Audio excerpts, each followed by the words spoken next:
Hello there. Welcome to the Oblivious Maximus podcast for another episode. I'm your host, Aaron Osborne. This episode, my guest is Mark from Shackles. Mark and I have known each other for quite a while, I suppose, but Shackles are a fucking great band, and they have a really good record coming out on the 6th of November through Resist Records called Hatred's Reservoir. Please go to Shackles' internet presence and listen to the songs. Go to Spotify or whatever. Check it out. The song is awesome. The record's great. Mark and I caught up to talk about the new Shackles record and also a record that he chose to talk about, Lone by Suffer, a band from Perth. Another band that I've played with a lot and heard the record a lot and things like that. So it was sick to talk to him about a record that he likes a lot and also chat about the new Shackles album, which is unreal. Please enjoy us chatting about that. Sorry I haven't done this for a little while. I've been doing other stuff. Got some cool episodes coming up soon. Good guests lined up. I'll keep them coming. Check out the videos on YouTube. Follow us on the things. Subscribe to us. Give us a rating if you want to. Message me and tell me who you think I should talk to. Otherwise, enjoy episode 103 with Mark from Shackles. Fucking brutal. Alright,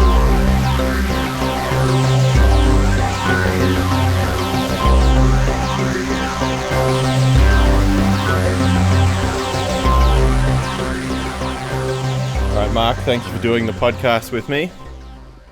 It's my pleasure. It's good to see you. Yeah, it's good to see you as well in the internet. You're in Melbourne, though? Yes. Are you in Melbourne or are you back in Canberra? Right, okay. I'm in Melbourne in full lockdown. Oh, my goodness. Yeah. The place looks clean. Your house, from what I can see, the house looks clean for someone. This is actually a mattress on its side developing a very bad vocal booth behind me. So There's not a hole behind there where you've been pooing and not leaving the room, is there? It's actually what I'm doing now. I just live in here. That's like the toilet. Just a poo hole. Have you been writing any new music since you've been locked up? Yeah, well, I didn't write the music for it, but Mental Cavity have written a whole new record, and I'm recording the vocals for it here. So they're doing everything in Canberra, and I'm just doing the singing here. Oh, you're singing in Mental Cavity now? Yeah. Was there like a chat? I love Canberra and actually all the scenes, like the smaller city scenes, have the most like just incest. Oh yeah, groups absolutely. That can all swap instruments. Like Canberra is really good at it. Perth's pretty good at it, and South Australia, like Adelaide, like they all just like swap instruments and do someone else's band, and then they'll swap instruments again, and they'll complete someone else's vision. It's impressive. Yeah. I like it a lot. Well, my dog's just joined in the background here as well. I just saw the dog. I was like, nice. She came out of my poo area and has joined. Yeah. She's back there, hanging out in your homemade portaloo. I don't know, that band stuff like that's always been really funny. I think particularly from those places. Yeah, like I think it's just because there's so few people that you just learn how to, like, I started playing drums. That's what I did. And then like I learned how to play guitar because I was sick of playing drums in every band. So I wanted to play guitar in a band, and then it's just sort of like grown and grown from there. Yeah. That's what I mean. You've been in like nearly every band that's come out of Canberra nearly. Like there's just tried. Like, yeah. And I don't know. I like that though, that everyone, what I was impressed about, because that was kind of, I don't know, I'm impressed though that people are open-minded enough, like to do like just different styles and like, it's like, okay, this is my friend's band, but I'm going to play in it. Yeah. And absolutely. And see the vision through, like everyone's open-minded enough and into enough different styles to sort of allow for that to happen. That's what's kind of cool about it. Even though it's a small crew, everyone has a diverse enough taste to sort of do a whole lot of different bands. Like, yeah, and I think that's cool. I think for me as well, and for, well, at least for the guys that, predominantly that I've played music with, is that like everyone's fairly open to doing everyone else's like ideas. Like Yeah. like I exist for sure. Like I mean, Murph and Alex weren't. I mean, they were like punk hardcore guys. Like they weren't listening to stoner rock or whatever. I mean, they listened to like Zeppelin and Sabbath and stuff, but like they weren't listening to the stuff that I was ripping off when I was writing. But I was in the other band with them, so it was just natural for them to be in the band with me, you know? Yeah. But it kind of makes sense as well, though, because, like, I guess, like, it kind of makes sense for punks to play that type of music. Because with I Hate God, wasn't Mike's thing, like, I want to do, like, Black Sabbath, but a punk band. Yeah. So it's kind of true to that style that you had, like, punks and playing it, I think. Yeah, and I think the vibe as well, particularly for me with that stuff, is like, I mean, I'd been playing in death metal bands and metal bands and stuff with people for years, and I could never get the vibe right doing that stuff, like playing like a stonery whatever kind of band. I could never get that right with like metal guys. I could only get it right with like, I mean, Josh, you know, who plays guitar and I exist as an old metal dude, but like other than him, everyone else who made up that band was my friends from playing in hardcore bands, and that was the thing that made it work. You know? It's so and it's like the same thing I know in South Australia there was like the Vaginas in Adelaide, and then like members of that were in like the Weight and like just completely different styles, which I always just thought, oh, this is cool because like.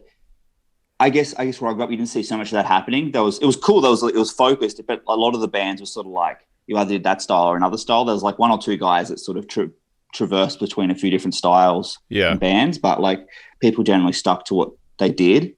But I don't know. I just like the open mindedness. I think it's cool. All right, very cool. Well, let's rip into we're going to talk about 2 records on this episode today, but the first of the 2 is the record that you picked, Lone by Suffer. Why did you pick this record? Okay. I got it in 2010, not long after it came out, and I had like a really shitty turntable at the time. And I just remember it was like it was one of my early records that I bought and like really played the shit out of. Mm-hmm. Like a lot of records I just bought because I was like, oh, I have to own this. But this one I bought and really played at a time. Because you know, it was the only way you could really listen to it. There was no other, I don't think it was up online anywhere.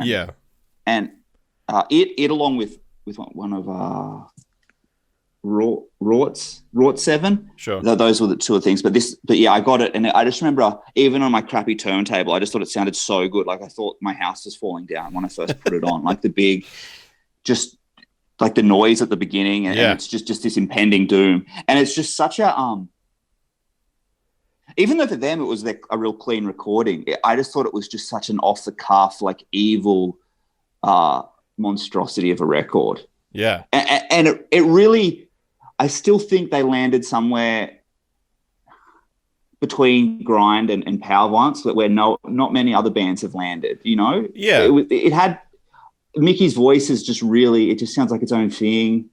The samples and the noise, it's just a mutant 16 minutes. Yeah. To me. I mean, that was one of the like the first notes that I made was that like I feel like they were one of the first of the like power violence-y type bands in Australia, at least in that like wave that was happening at that time. Yeah. That was like actively doing the noise stuff with pedals and stuff live as well. Yeah. There was the other band, there was a band from they actually had the Man is the Bastard noise bits and everything. Yeah.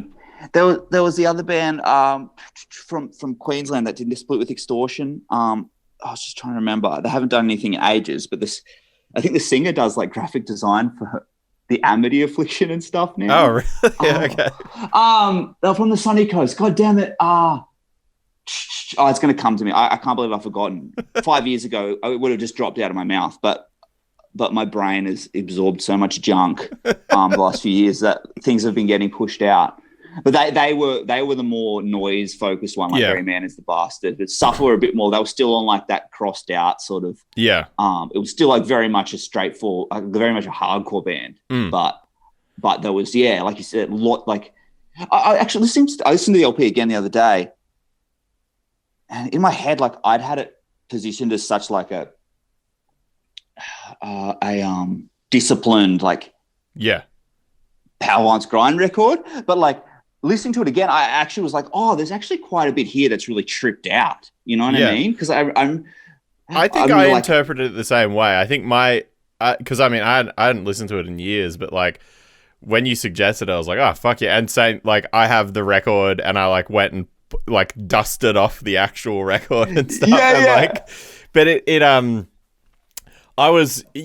think like we were saying before we started recording, like I definitely played with them like a number of times, and I think I could be wrong, but I'm relatively certain maybe Slow Burn, our like melodic hardcore band. I remember Slow Burn. Sam sang? Yeah. I think I think when Slow Burn went to Perth, which was like around this time that this came out, I'm relatively certain they played with us, and like I remember it being like pretty funny. Like this was back in the time where, you know, like a melodic hardcore band would go to Perth and the lineup would be like a beatdown band, Slow Burn, a melodic hardcore band, and Suffer, and that was a fine bill. I miss those days. Me too. I miss those days.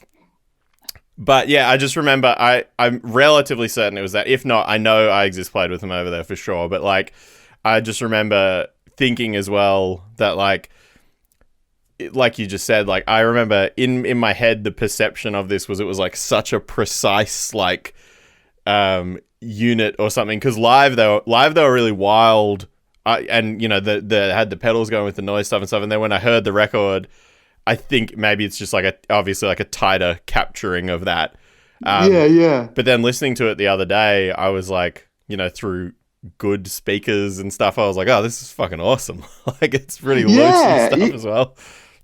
Yeah, it is. I heard that with the LP, they took a lot of takes because all their recordings before that were just like filthy tapes. And like they'd bury their sloppiness and off the cuffness in just like inaudible recordings. But that was kind of what made them sick. Like I was just listening to their old stuff just before, and I was just like, this is so just, it's still, it's just sort of, I guess because there was a period where I was just all I was listening to was like just fast hardcore bands. Yeah. And obviously that's still like in my musical diet to a big degree, but I was like having a little bit of a step back and then coming back to that and just realizing how fucking crazy they did it. I was like, yeah, this is just savage. And it is like, I always thought it was like, oh, it's real. Like, you know, they're trying to, like I think Mickey wielded a bit of an iron fist with the band. Like he had certain sounds that he really wanted to get to. Yeah. And like I know there was on the record there was going to be, I think the bass player was going to be doing. I don't care if I'm not allowed to talk about this because I hope I'm just going to air all their dirty laundry. I think the bass player was doing like backups. Yeah. And Mickey was like, no, make them more New York or something. Change that a bit, you know, trying to get like a certain sound. And they all got scrapped. Like all of them got scrapped. And so, yeah, and I know the earlier stuff, it had more of that like power guy influence, that more like through the teeth sort of infest voice. Yeah. I think the demo had that. So it was more going for like a straightforward sort of power violence vibe, like infest and crossed out. But then the latter stuff, yeah, he just sort of went with his natural voice, and it's that raw, just like, it's not a metal voice, it's not a hardcore, it's just this harrowing yell. And I remember, okay, so when we played with them, we had I think we recorded our 7, maybe. Yeah. We were finally a functioning band because Shackles spent the first year like as kind of a non-functioning band. Like one of the main people who started the band with me left. So it was just like the first year was like embryo Shackles, and then Shackles really only got started up properly in 2011. Yeah. And we played with Taipan, the infamous assholes from Sydney. And they were coming up and we were really excited. And so we played with them and they stayed at my mum's house afterwards. Yeah. Which was Interesting. Funny. Yeah. Seeing these like actual scumbags staying in my mum's like nice like live, laugh, love boomer house was really funny. How did your mum respond to this? Oh, she was fine. She thought they were really nice boys. That's good. She's That's not, always she's the not very way. smart. That's always the way. She thought they were really nice boys. But so they stayed at my mum's house, and then I remember they said, "Oh, would you guys want to come down and play with Safa in a few months?" Yeah. And we were like so excited because we'd barely left. Yeah, we'd never left Brisbane or Byron. That was the only place we played. And we went down and we were so excited to play with Safa. And we just couldn't wait. We're like, oh my God, we're playing this, like, you know, they put this really good show together and we're playing with a bunch, you know, all these sort of stylistically similar bands. I think iGouge were playing. It was Taipan, Safa, Rort were on one of the shows. So it was sort of like an interstate. A big mashup. Real like a showcase of and the flyers were sick. It just looked wild and we couldn't wait. And I remember we got down there and it was just the vibes at the first show were just dismal. Like it was just so dismal. And okay, so we played first to like a sort of like I think the most attentive the audience was all night. Yeah. And then another band played that a not very long-lived band played of like Sydney dudes. A Negative Reinforcement came over, they played, and then that's right, okay, and then Taipan played, and like Meat Dog, and there was like a couple of skinheads there, and there was a big fight during Taipan's set because it was Beardos sort of older, Beardos sort of power violence dudes, you know, sort of more hesher hardcore dudes, and skinheads, and a fight broke out, and I was just terrified because I hadn't seen a fight in so long at a show. I was like, and I was there all sun. I'd just been surfing all day, I think, and just hanging out with my brother in Sydney, and it was really fun. And then Safa finally played, and I was like, finally, I get to see this band. Because of the fight, half the show had left, so it was just this dismal. Mickey was drunk and having just spurging out, abusing the audience. Yeah. And I was like, okay, so this is what it is. And then I think half the gear didn't work, and they just played half a set of just audience abuse and just like it was just a mess. It was just like a total like heckler mess. Feedback, basically. Yeah. It was just a brutal, like him telling the audience to get fucked, and I was like, we traveled to Sydney for this. Yeah. But that in a sense, looking back, I was like, it was kind of like a true. Looking back now, what I sort of love about the band is that they sort of captured like what Crossed Out and everyone did, like a band that was really hard to sort of, you know, hard. So it was such a group of discordant personalities and everything like that did some wild shows and did some shows that you wish you weren't anywhere in the vicinity of. Yeah. Oh, and I think like the other thing too for me is that I definitely played a bunch of shows with their other bands and stuff over the years. And I think like maybe even like the last time I just went to Perth, like all of their other bands played one of the shows at one point, you know? Right. Like War Threat. Yeah. War Threat. Yeah. I was War Threat and Drowning Horse as well. That was the thing. Like Mickey's like and self harm. Have you heard Self Harm? I've heard them, but I've not. Yeah, obviously I've not seen them or played with them, but I've heard them. Yeah, I mean, I'm amazed because like I just thought, Mickey's like this insane character. Like he just seems like an off the cuff like lunatic, but then you know I think he's aged a bit now, and now he seems like a really responsible show organizing adult. And yeah, his bands are great, but that's what's cool about it too. It was one of those bands where they had this mythical epic thing going on, and then you become friends with the members, and everything changes. And that's why people say never become friends. Yeah, never meet your heroes. Never meet your idols. Yeah, heroes. I realized I was aiming pretty low in the hero department, but meeting him as a person, he's like a sweet. Yeah, I think he's like a really really sweet guy, and a really talented musician too. But I really feel they just nailed it down because I know Crossed Out didn't. They played like 7 shows in their whole thing and just did like a slew of small releases and splits. And left for like that was like, you know, they left that archetype of like that band that just captured psychopathic energy, and then just disappeared into oblivion. And that's kind of like what Suffer did on a level. Well, I think too, like the other thing as well is that like well, particularly this record at least, like I think like yourself, I'd heard a bunch of the other stuff before, and I'd seen, obviously, at least from memory, I'd seen them before this record came out. And then when this came out, it was kind of like it felt to me like a real culmination of all that stuff. Like, and it kind of like released it more into like, I guess, the masses, I suppose. But because then after this came out, it was when, at least after this came out, must have been around the time that I moved here. And I think because I'd seen him, it was definitely before I'd made like many friends here that I would know would go to like a Power Violence show or something. Yeah. And I remember going to a show they played, I think it was at this place called Cat Food Press. It was like a tiny little cafe DIY venue thing or whatever. And I'm fairly sure I went because, well, I wanted to see Suffer, but Brendan, who used to be in Extortion, was one of his bands was playing the show as well, and Drowning Horse.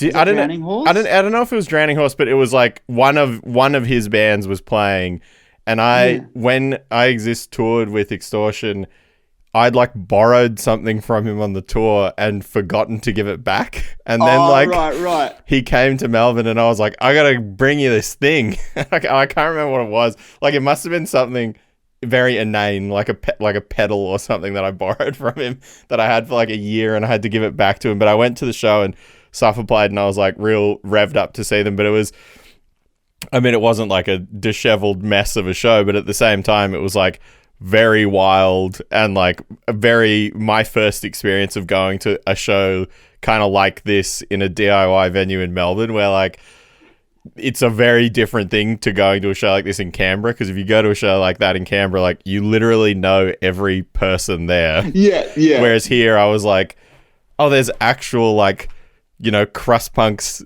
are real here. Like they're real. They exist in this town. Like, well, there's like a high level of conscientiousness in the Canberra scene. Like it just oozes organization and all of that stuff. You see like that.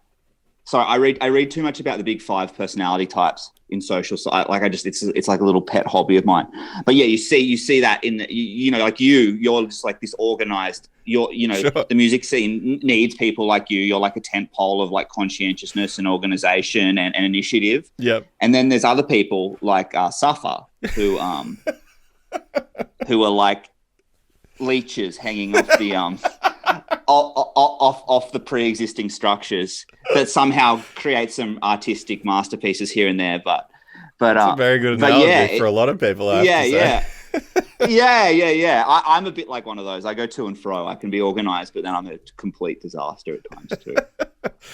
I think the other thing too is that like, and I don't know, and it is, I definitely feel weird about talking about it because I guess I'm like, I technically play an Extortion now, but I've not played a show with them because I started playing in a band that existed just before a pandemic. So I know, but I mean, I'm so excited for when this pandemic's over. That's one of the things I'm most excited for, is seeing you playing Extortion and seeing you guys get out a bit. It'll be fun. I mean, I think the funny thing thinking about it though is that like obviously I was a big fan of that band, like everyone in who listens to this sort of music was, but I mean, it's really interesting to me when band like with the other bands from Perth. I think probably Suffer, at least at the time, I felt got a bit of a bum rap sometimes of being like, oh, they're just other Perth guys, they're just Extortion number 2 or whatever. But like, yeah, when you listen to the record, that's not the vibe at all. Like it's very different in the context of what this music is, you know? Yeah. Like Extortion's a little bit more of like a, I think it's more of like a fastcore vibe, and maybe more like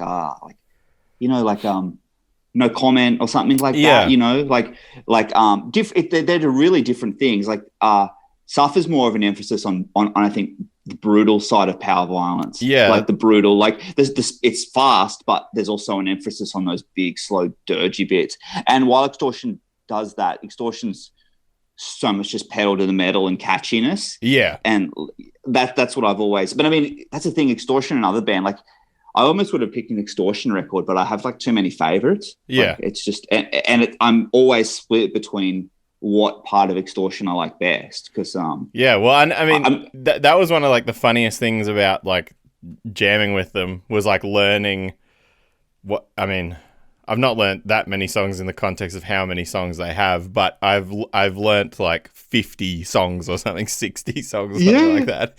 And like it's just so funny how it moves from like the demo to the stuff that is recorded that hasn't been released at the moment. But like the how that grew and changed is like so weird, and how like one record will be like this, and then like this record will sort of develop a little bit, but then the next record will go back to what the first one did. Like it's really strange how they worked it. It's constantly like progressing and then regressing back to like, I think good bands do that though. You know, I think it's exciting hearing a band like, even if regress back to like a older periods and like put something new on it. You know, I actually think Converge did that a bit with some of their newer records. Like they sort of went back and I think so. And I think that some of that's good. Like Converge for sure. Like there's definitely like, you know, they lost like pit riffs at some point in the band, and then now they like they got all the pit riffs back. Like, all the pit riffs are back. Yeah. And it's kind of fun, I guess, because like you have to. I guess that's the thing with bands is like you either be like a band like Safa or like some of those, you know, classic older sort of hardcore bands that were these, you know what I mean, like short-lived. I mean, Safa was still around for like 7 years or something. I mean, they weren't exactly like, they were sort of in the middle, but you know, you be a flash in the pan and you really create something. You create one thing that sort of either stands the test of time or doesn't, or gets like, you know, or you hang around, you know, and you keep releasing stuff, and which is sort of how the bands I've done have been. And yeah, I guess eventually sometimes going backwards is the only way to sort of feel fresh again. Yeah. As well. I mean, I've definitely had, I've had that in playing music, and I mean, like it gets to a certain point as well where you kind of, you like out progress yourself as well. Like you get to a certain point, you're like, oh, I just want to do that thing from like 5 years ago. That was way, like I had way more vibe on that than I do on where we're up to now, you know? Like, yeah. It's like, do you keep pushing that envelope, or do you sort of go back to what the band, and I think like that can be new. That can feel like in rebirth sometimes. Yeah. I think sort of. Well, that was like, that was like the entire reason when we did that, like Burn the Hostages demo, that was like the point of doing that. And then we did nothing for 10 years. And then our friend Andrea, like, I guess asked Jason, or Jason asked her, like, hey, like, do you want to play drums? Or she was like, I can play drums for your band or whatever. And then it was like, okay, cool. And then it felt like it was so cool. I mean, I'm looking, again, when I can do stuff again, I'm looking forward to doing more with that as well. But like, it was like so cool to do that, just because it was like writing those riffs that are like, you know, 4 riffs in a song, and they're basically the same riff. You just move them up and down or make them slower. And like, I got so much joy out of doing that, because I was like, oh fuck, I've been spending the last like 10 years, like, I don't know, learning guitar and getting better at guitar, and it felt like so refreshing to just play like to push I Exist forward. Yeah, exactly. And which is, I mean, you've written like 3 huge, 3 very like guitar heavy records in the scope of things. Yeah. So, but it's funny, and after doing that, it's funny that going back and doing like, Burn the Hostages feels fresh, because like the dumbest blues stuff you can do feels like, oh, this is so good. No, I love Burn the Hostages. When I didn't know, I think until I saw you, that Rowan was singing. I thought he was like playing guitar, because I knew he'd played in like, I think he was in Drowning Horse. Yeah, he was before, and I was like, oh, he must be playing. But then I was like, and when I heard him singing, I was like, oh, he sounds like Mike from I Hate God. Yeah. Well, and it was And super funny because that was when we like started doing it. It was like because he came and did like guest vocals on an I Exist record, and then we like when we were recording it, we were just talking about I Hate God or something, and then I was like, yeah, I mean, obviously I want to start an I Hate God band. I've been trying to do it for my whole life, and then Rowan was like, just do it. I'd like to sing in a band that's slow, like not sing in a fast band or whatever. yeah, like Yeah, and like it's really funny watching Rowan like record singing because he's like, he's so good at what he does and he knows exactly what he wants to do that it's like always one take, never needs to do it again. Like if he does need to do it again, it's because he didn't like have the microphone in the right place or something. Like, but he can just like get the vocals right. Like, I don't know. I guess it's just because he's been singing in bands for like so long now that he just knows exactly what he wants to do, you know? oh man, I wish I could do that. I'm terrible. I'm terrible. Yeah, absolutely terrible. I take. And you're recording yourself doing vocals. Oh yeah, it's been a real learning curve. Like punching in, terrible. running back around there, fucking something up, coming back over here, and going back, and then going back over there. Oh my god, you need to train the dog to do something. Yeah. Instead, she's just sitting here fucking doing one nothing. of those like weighted bird things that drink water by itself. Get one of those things to record, helping you record. Yeah, that'd be a good idea. Yeah, but oh no, that's crazy. I've gotten better. I actually did just a new little project recently over COVID, a new death metal band, but it was already all recorded. They just need someone to sing. I'm not contaminated another band, and the recording process wasn't too painful. Like I was surprised at how not annoying I was because I'm normally. Well, that's good. I have OCD, so I just put everyone through hell in this sort of stuff because I just think about. I'm thinking about, oh my god, is this going to drive me nuts later, or is this going to upset me? And then it's worse if you add like studio. If you're paying for studio time, I get even more stressed out, and I'm just like, oh my god, what am I doing? Yeah, it's useless. But I'm getting better now. I'm much better. I'm better at just sort of going like, I have to have fun doing this. Yeah. I'm more of like just see what comes out, but. Yeah. Well, and that turned out good. So I'm just going to take that approach more often, just freeballing it a bit more. Yeah, that's a good idea. Well, in that light, let's transition this podcast into talking about the Shackles record. Yes. That was a very smooth move by me. Yeah, very well done. So I mean, obviously, I don't know if we talked about this when I saw you last or what, but like, I mean, the record sounds fucking awesome. I told you the other day, it sounds great. Yeah, you've heard the whole thing. I don't tell Graham. I promise Graham will never listen to this, so he will never know. He'll never know that you've heard the whole record. But no, the first song, it's so weird. First song came out yesterday. Yeah. So and we've never done like a video or any of that stuff. But because I've always been like, oh no, just the artwork, just that. I just want people to interact with just the artwork and the song content. But I'm like, whatever, the year's 2020. You got to do it. May as well break some rules and just, you know, who's to say if some of our like bands that we idolized weren't around today, they wouldn't be utilizing the same same tools. I think the other thing too is like it's a bit, I mean, it's different now as well, where like when I Exist started, that band got kind of popular from us giving people CDRs, like CD-ROMs I burnt. Yeah. That's how that band kicked off. Like, but that doesn't exist anymore. So you have to use the internet now. No, you have to use a platform that can share it, you know? Yeah. I mean, it's funny. I kind of, that's when I came into music, like in the, you know, started going to shows in like the mid 2000s. Yeah. And, and CDRs were the thing. It was kind of funny because, I've just become like obsessed with like music packaging and things being like a complete package. Yeah. And like those early CDR days, I just loved how much of like a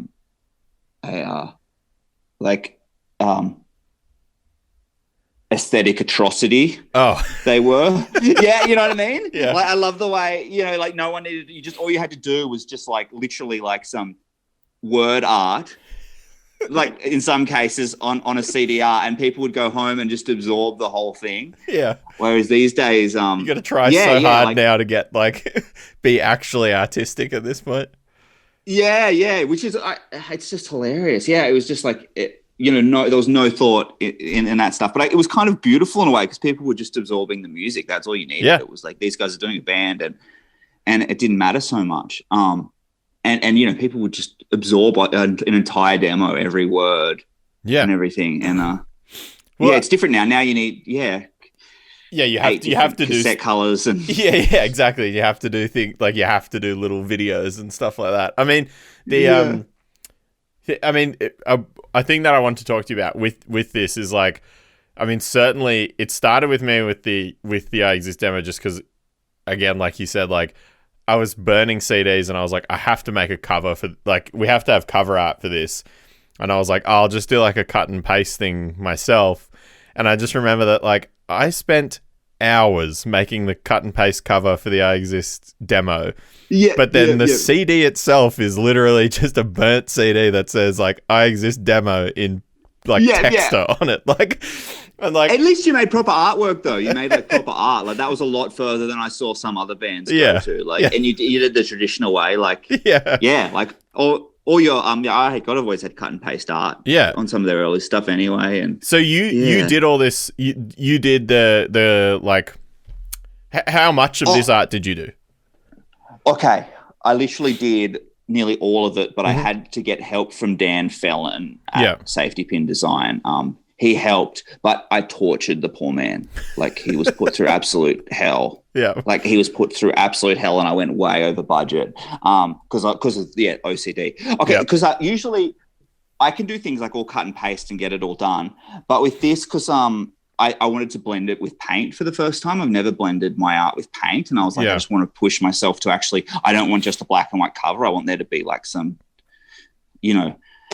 So I was like, how do I mix this with paint? Because like I'm just used to cutting and pasting, and all I do is I Xerox a whole lot of black images. I can use Photoshop now, so I'll go on Photoshop and I'll get the images to the level of blackness I want. Then I print them off, and then like literally get them to the right sizes in comparison to each other, and then just move them around together until I find something I like, and create something kind of iconographic, and then I'll build from there. Like that was how. I'm getting better at doing the whole process myself because I've been doing a few projects for other people lately. Yeah. But with this, I was like, I ended up getting Dan to do like, I sent him exactly what I wanted him to do. Me and Ben, the drummer, did like a computer version of it. And then when we got Dan to recreate a better version of it, like, then I printed that off, painted around it and everything like that, did all the stuff. And then we decided on going with the digital creation. So Dan had a massive hand in it too, but he was abused and told what to do by me. But then there's a whole inside piece as well. There's like a whole inside piece and heaps of there's like 3 canvases all up that were like used in the thing. Yeah, so it's pretty and there's like a inside the record when it comes out. There's like a whole rejig of the front cover too. So sick. That's awesome. It's pretty involved. I just really wanted to step it up this time and push myself with what it looks great. Like, and it like I love. I mean, that cut and paste art is like, that's like my favorite thing. And I mean, it obviously comes from being obsessed with I Hate God, but like that, even like just seeing it blended in, like you mentioned, with other stuff. And then that was actually what I was going to say is like, that was one of the things that I thought was cool about the video was blending all that, all that stuff, the art stuff. I wanted Grads was massive help. The guy who did that video was great. Like I just said, look, put the artwork in there because it kind of like it's kind of funny. The artwork, even though it's the record's not even out, so I feel like such a wanker being like, but I'll talk about. I think it's really abstract, but those 2 sun things on the side and the little black lines coming at them, that's meant to be like black sludge dripping out of like 2 portals. And then the serpents at the bottom are like drinking them up, drinking up the black ooze. And so I was like, but I just said, for the title track, can you just do like, I just want drains just sucking up black sludge and then just splice it with some band footage of us. But he did a great job. Like, it captures it really well. But in saying that, I guess people can make up their own interpretations of it. They can interpret it any way they want. I'm not here to instruct them. Yeah. If there's anyone out there that's even watched it, you can interpret it yourself. Yeah. Okay. Good. Yeah. So, like, I mean, I guess to me, like I said to you the other day as well, like, I think this record to me at least sounds like just like a good representation of the last couple times I saw you guys live. Like, it just sounds more the way that the band.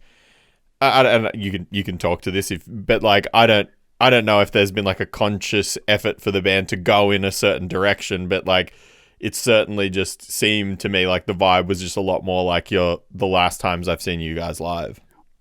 Oh, that means a lot. I think, no, I remember a while ago, Eddie said he kind of was using our self-titled record. Like, we did an EP a while ago, which was a lot more dirty and the recording's just more flat and it's more of a metal recording. And then after that, we changed who we recorded with and it got more sort of a warmer recording, like a more sort of warmer, raw recording.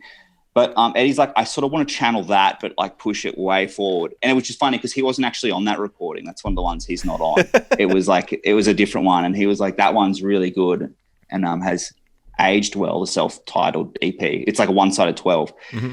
He's like, that's aged well. So I want to take that and like take the best parts of that and to push it forward. So like we down-tuned. I don't even know what tuning we're in now, but it's way lower. And I mean, it sounds a lot heavier.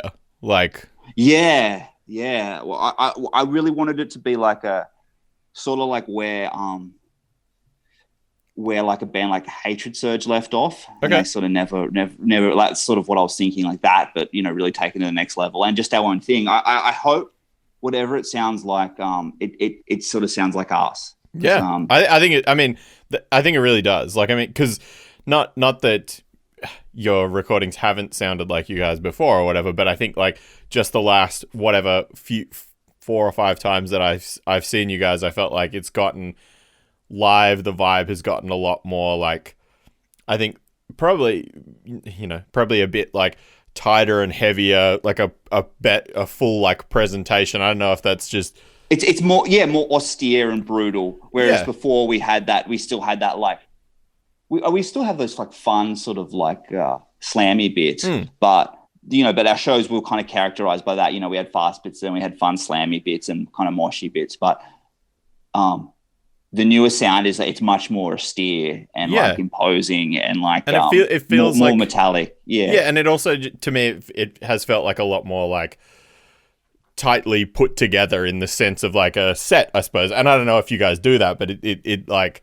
That's the way it always came across me. And I think I can't remember the last time I saw you guys live, but I remember that Power Trip show in Canberra, and it was like I hadn't seen you guys in fucking ages at that point, but it was like that show was like this weird turning point show in Canberra where shows in Canberra up to that for like the last year to that point had been so kind of whatever. Like they hadn't and Mental Cavity was playing like every 2 or 3 weeks, and it was kind of like some would be good, some would be okay.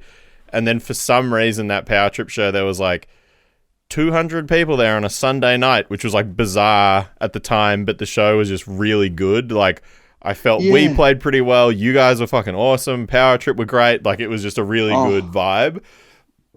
And I remember your set like really stuck in my head from that night. Like, very, like, it was like, it sounded really good, and it was just a good culmination of all of that stuff, I think.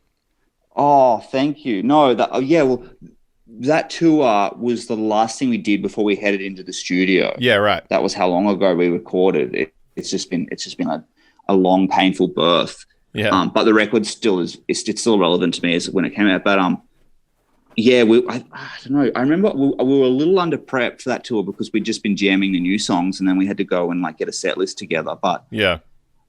Eddie, we'd been working hard on that like sort of set list, I think, and Eddie was pretty organized with having it all really good. And Ben's just a freak of a drummer, and Matt's always doing stuff. So I'm just like really lucky to be able to, in everything we've done, I get to ride on the coattails of way more talented people. Literally in everything I do. Like I just kick in the door and force things to sort of happen, even though I don't have the talent to be there. Well, that's your job. That's the role you say. That's my job. The leech, man. The leech, the leech that hangs off other people's talents. But no, that was the time, and sort of last year we're hoping to have the record out last year, but there was no periods where we could tour. And then the irony is like, we'll just get it out when we've got time, and then like a global pandemic hits, and so it has to come out in the middle of a global pandemic where we haven't played for like 6 months. We played the week before it all came down, but yeah. Yeah. When was Mental Cavity's last show? I think February, maybe. Here. Okay. We played in Canberra 1 week. Oh no, we played in Canberra and then we played here the next day, I think. And we had a similar thing where like our record came out in November, and I think we played 6 shows after our record came out, and then a pandemic hit. So and it was like the weird thing was like, okay, and Murph was like, I'm going to go write all these songs now. And I was like, okay. And so our drummer just wrote the whole new record himself because he was like bored, basically.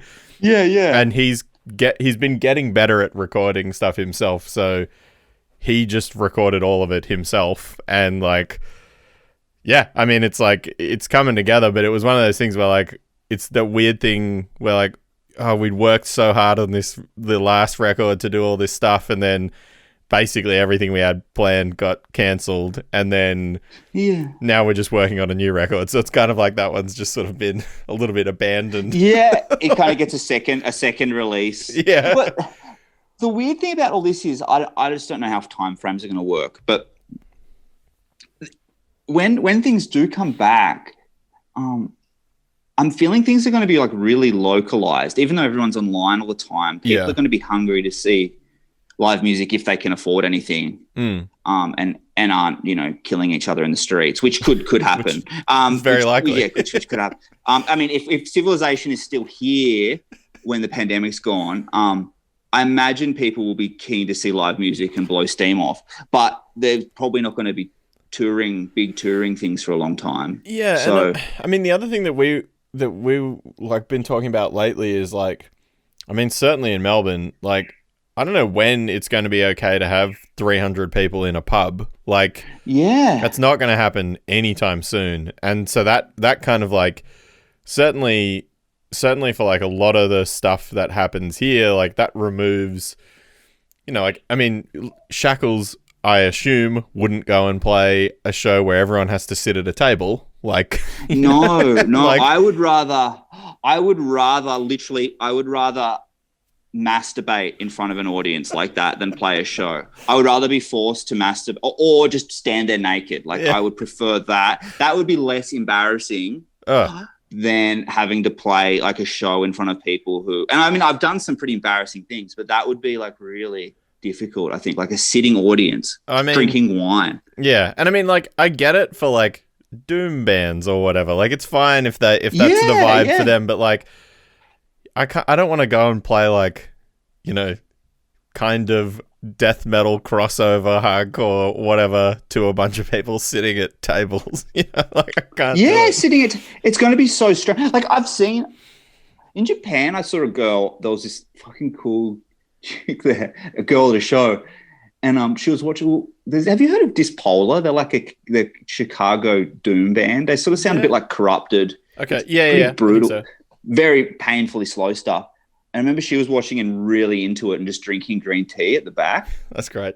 And I was like, she'd love shows. She'd love shows right now. Like, yeah, she was like really, really into it, but just drinking green tea and just like, just knocking it back. And I just like, that's so sick. That's the vibe it may as well have been her living room. And I was like, it's the sort of music that makes you just want to smirk, but she was just digging it. Yeah. And it was hilarious. Yeah, it makes you want to scowl, I should say scowl. It's like scowl music where it's just crushing and slow and heavy. And yeah, for her it was green tea and relaxation, which is just I loved it. Yeah, I loved it. I mean, that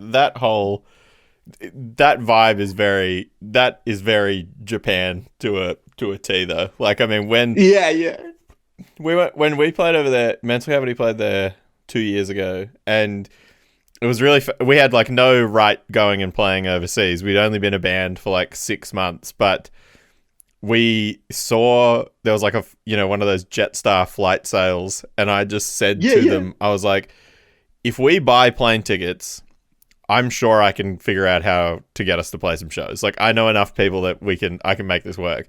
And everyone was like, okay. And so I bought 5 plane tickets because Sam came with us as well. And like, we just bought 5 plane tickets with an 11-day window. And then I just started messaging people like, I'm in this band. We've only played like 5 shows in Australia, but like, here's our demo. Here's whatever, like, put us on some shows. And we ended up, played a show with Unholy Grave, like played all these like wild fucking, Palm did shows with all the cool people who like I know all stepped up and were like, yep, all good. But just one of the funniest things about it was like every show was in a different town or a different city, and every show was like a completely different scene of people. Like not one show was the same. Like the show with Palm was demographic. Like, yeah, it was like all hardcore kids. Then the show with Unholy Grave was like a grind show that we just got like plonked into. Oh, you got. How good is Tack? Yeah, Tuck from he organised your show. I don't know who, like, we organised it with a guy in Melbourne who knew people, but he booked it for sure. Like, he was there doing all that stuff. It's so funny because Unholy Grave are like this, you know what I mean? They're like this epic, legendary grindcore band. But he'll just book like he doesn't give a shit. He'll book metalcore bands. It's all like very unified over there, which is sick. Oh, I just realized the doom band I meant was Disrotted, not Dispolar. Okay. Disrotted from Chicago. Dispolar is the power violence band short-lived power violence band from Sydney. Disrotted were the doom band. Okay. They were Americans, but they were all touring there. But no, Tack from Unholy Grave. I couldn't. Yeah, he booked a show. I went over there to fill in for Carcinoid, and he booked a show there. But to me, it was just like meeting a sweet old kind of uncle or something. It was really sweet. It was so funny, and like we had been playing this Autopsy cover, and like every time we played it in Australia, maybe 2 people knew what it was, and then like same in the other places in Japan, like. I mean, I assume some people just thought it was one of our songs. And then we played it at the show with those guys. And the bass player came up to us after and he was so pissed. And he was like up the front singing like every word to this, this stupid fucking Autopsy song. And then at the end, he was like, in kind of, broken English, he was like, you guys are from Australia. Yep. And he was like, do you know Blood Duster? And I was like, yep. One of them is in our band, like in our other band. And he was like, who? And I like showed him a photo of Josh. And then he was like, oh, Porn Store Stiffy. And then walked off. And I was like, my God. Is that one of his names in Blood Dust? One of his like aliases? No, that like Porn Store Stiffy was one of their songs that Josh is like the main focus of the video. And like, I see. He just like, just recognized him from a YouTube video or something. It was so funny. That's so good. I thought it was like a pseudonym he went under. That's so sick. Yeah. That's so No. Oh, they're like, they really do. Like, it's crazy the way they buy CDs and all that stuff over there. It's the music culture's awesome, I reckon. I mean, small dose great. I saw it, but I loved it. I like it. They love CDs. Oh man, we took a box of LPs and a box of CDs and came back with no CDs and all of the LPs. Like, we should have left the LPs here. They still. It's hilarious. I noticed that Carcinoid had CDs and they just was just snapping them up. It's like, well, that was like the greatest regret was taking merch that was large and above and taking records were the 2 things that we came back with. Like, a full bag of XL shirts and a box of LPs, like the heaviest stuff we took with us, we brought back. It's literally the opposite of Australia. Yeah, the exact opposite. Or the opposite of, they wear clothes that fit. Yeah. They wear clothes that fit and listen to our digital music. It's fun. Imagine the opposite of the States too. Yeah, tight 100%. Shirts. Yeah. I've never toured the States, but yeah, one day. So I guess like moreover with this record. So was there anything different you guys did this time with like the recording, mixing process or anything like that?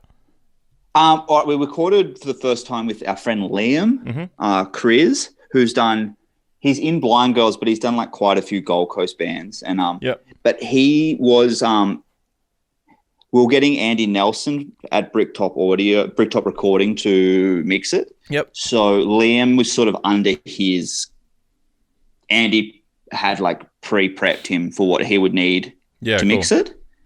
He just said, I need like this, and this. And then we didn't decide mastering till after, but we ended up going with Carl Saff just because we wanted to sort of, we could have gone with someone who'd make it really like, we wanted to sort of, the mix was so good. We just wanted it preserved as crystal as possible. So yeah, sick.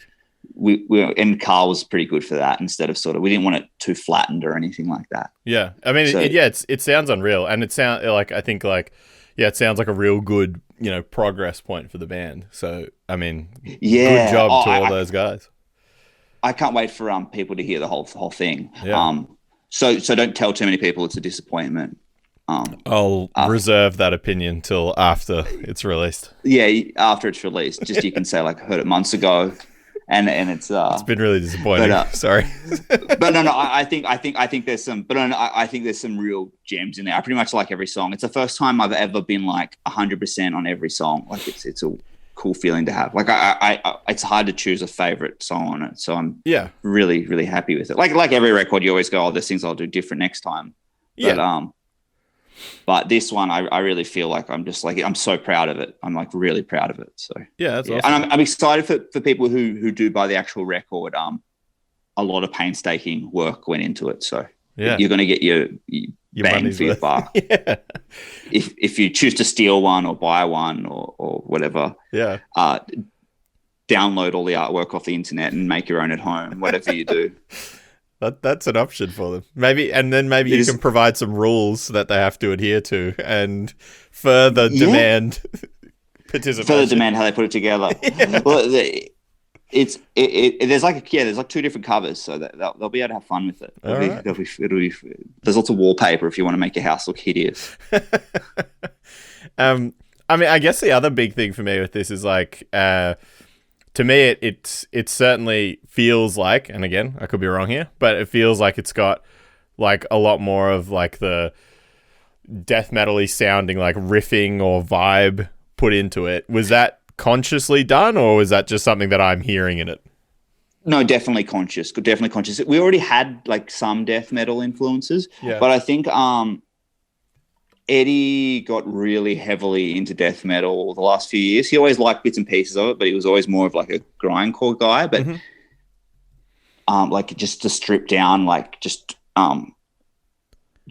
straightforward approach of grind, like all fast with no flab. But he got much more into like death metal. Like he got really into Autopsy. He loves like a lot of the new sort of the bands that center around Undergang in Denmark. Right. Hyperdontia, Frenolith, stuff like that on the newer spectrum of things. But we've all kind of been, we've all sort of been in and out of death metal for a long time. So that was always in the background, but this is more forward. And I think me joining a death metal band, I hadn't been having heaps of vocal problems at the end of 2016 from touring heaps. And to stop, not hurt myself on tour, I started singing in a different way that was really high. And I just screwed my voice. I couldn't work out what I'd done to it. I'd lost control of it. So I could only go really loud and hard. I'd forgotten how to just do it, just lose control. So when I had to go back and kind of teach myself to sing again, in like 2017. So when we started writing the record, and then I joined Contaminated. Mm. So I had to learn to do like real lows and stuff. So this time I had like way more skills vocally too to sort of do things. So that probably added a death metal side to it too. I learned more about how to be really low and with Shackles, I always wanted to sort of have like an element of because death metal vocals are so like the real lows. It's kind of theatrical. Like you're not actually exerting that much. It's more like it's kind of like purring into a microphone. Like it's sort of thing, like purring and like a real like using your tongue and purring. But this with Shackles, I didn't want to go too like too much just like theatrical vocals. I still wanted it to be like really aggressive and like someone was still shredding their throat a bit. But there's dynamics in there this time because I actually have the skills to do it now, which I didn't on older records. It was more just piss and vinegar and how I felt on the day. Kind of thing. Yeah. I mean, learning that stuff's interesting. I mean, I felt the same way. Like finding your way through your voice as well. Like when I first started like yelling in bands, it was to do backing vocals, and it was just like, just scream as loud as you can. That's how you sing in a hardcore band. Yeah, that's what I used to think too. But it's just not sustainable. No, it's not sustainable, and it's not how it's done. Like and it's not how you actually get like. You're not even really probably using your throat or your anything when you do it that way. Well, I think it's sort of just. I mean, I think for me the key thing was like learning. I suppose that like, I don't need to try and ruin my life today to do this. Like I shouldn't be like destroying my body. Like you need to find a way to regulate what you're trying to do.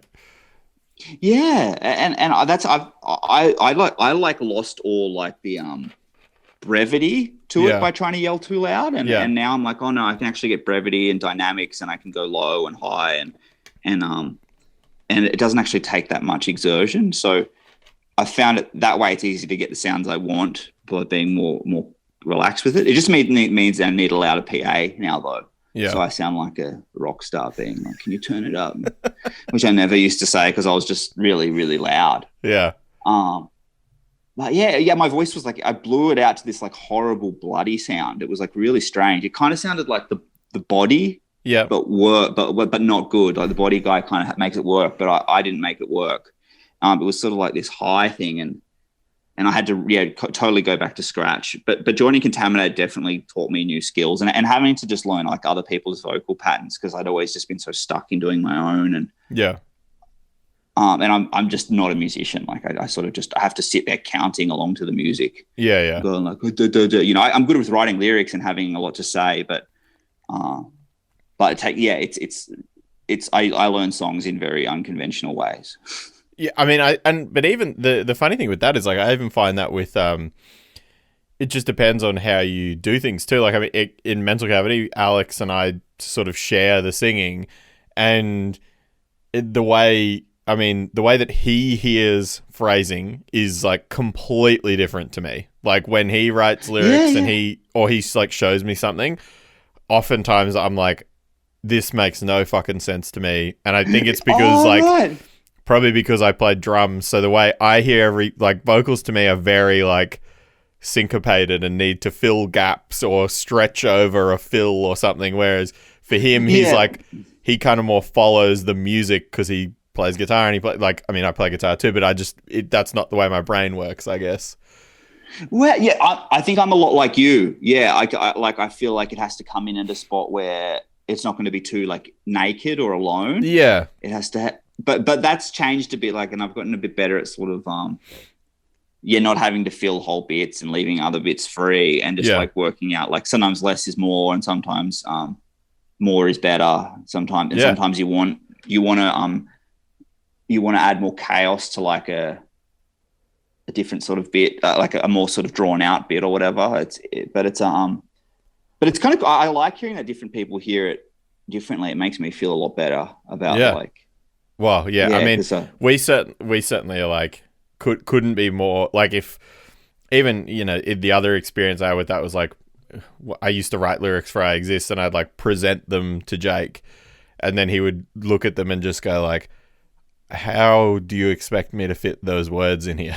Like, I can't do that. And I was like, okay, sorry. And then like he would change it and make it work, and then it was great. But like even similar with him, like there's a song that I think we both wrote lyrics for, and then obviously he used his own, but like we wrote lyrics, and I think we worked out like where the phrasing was in my head was like the exact opposite to him every riff. Like it was like we were on the on and off beat of each other for like the whole song, and I was just like, oh, that's hilarious. When it was being recorded, I was like, this sounds so fucking weird, and then now it's like, yeah, it's like perfect, that's the way it should go. But when it was happening, I couldn't interpret it at all. Like I couldn't understand how it was going. So funny. Oh, that's because you're like the main creative force behind that band. So yeah, you'd have that all in your head beforehand. I think Eddie does too. Like he hears some things I do and just goes, what's that?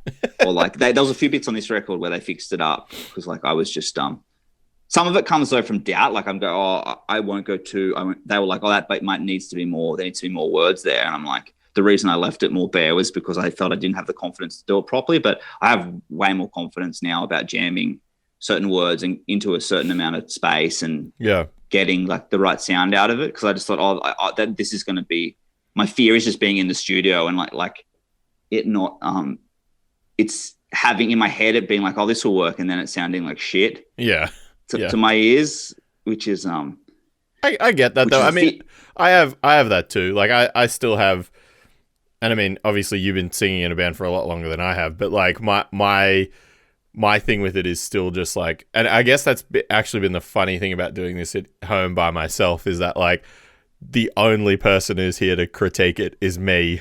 And I think in the past, other people I've had people be like, it sounds good, man, keep going, whatever. Whereas like this time I'm like, I played it, I'm like, that's not even a fucking word, you idiot. Come on, do it again. Like, you know?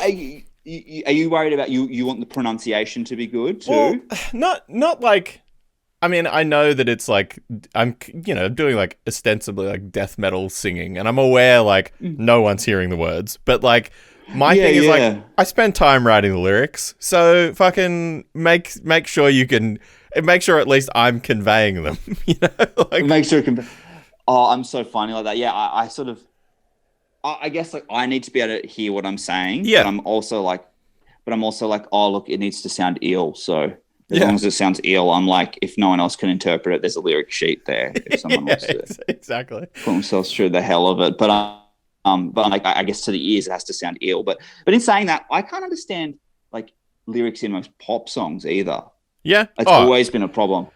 I like people are like, people always said that with metal, like people who don't listen to it, friends who don't listen to it, like, you can't understand the words. And I'm like, but don't you listen to things in different languages sometimes? Or like, you know, I've listened to like my ex is like South American, and she would play all sorts of music, and I got the vibe. I can't understand Portuguese, but I got the vibe. Yeah. After a while, you hear it enough, and you go, okay, I sort of get it. And yeah, even Kylie Minogue, there's songs there where I'm like, I understand most of the chorus, but like I don't understand the verses. I don't know, and I'm like, I don't know, people. I'm sort of like, that's what lyric sheets are for. They wouldn't bother having lyric sheets if you had to. If it was so easily audible, you wouldn't need lyric sheets.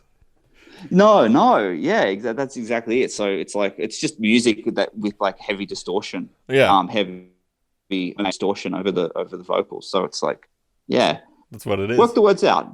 Yeah, you can read. All the time and effort Mark put into the packaging on this record, get the fucking lyrics out and read it yourself. Yes, exactly. That's what it's there for. Buy the thing. Buy it right now. Resist record. No.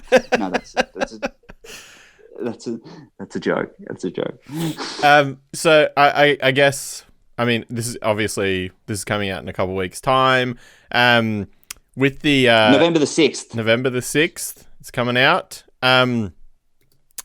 Like, what's the?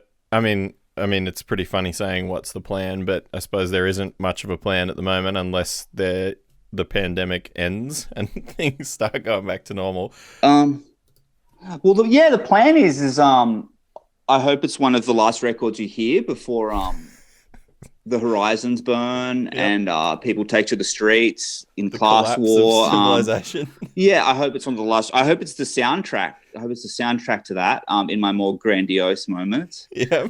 If the plan, if there's a semblance of if there's still venues, I hope to God there is. I mean, I think the government has a package coming. But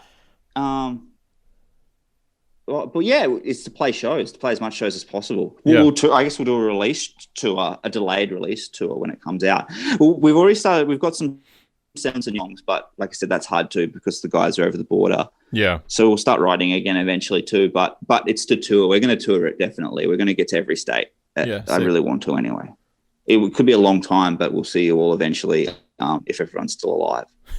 So fingers crossed. If not, then this is the perfect record for you to end the world to. This is the perfect record for you to go. Yeah, it's about this. It's about peoples. It's about the wellspring of hatred in all of our hearts. This is the one. This is the time to take to the streets and yeah. This is the soundtrack to the end. No, don't listen to me. I'm joking. I'm absolutely joking. I'm absolutely kidding. No. Well, regardless of all of that, the record is very good, and everyone should go and get it. That's my input. Yes, please.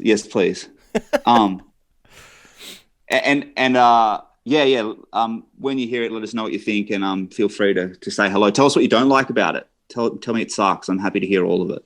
Okay, so open feedback for Shackles following the release. Open feedback. Yes. Accepting all. Any feedback you want. Haters make me famous. All right. Well, that feels like a perfect place to leave it. But thank you for talking to me about the record, mate. Thank you for having me on. This has been really fun. I've been a listener to this podcast for quite a while, so it's an honor to be on here finally. Well, thank you for honoring the podcast with your presence. Yeah. Oh, it's fantastic. I mean, there's been some serious people on this podcast, so I don't feel worthy, but I'm happy to be here. If this episode hits the cutting room floor, it will only be fair. Well, I'll let you know if it doesn't make it. I'll keep you in the loop. I'm not Nurgle from Behemoth. I'm not the guy from Gorguts. I'm not. You've had all these legends on, and then me. So we'll see. Well, good luck, mate. I'll keep you in the loop if it works out. Okay, let me know. All right, Aaron.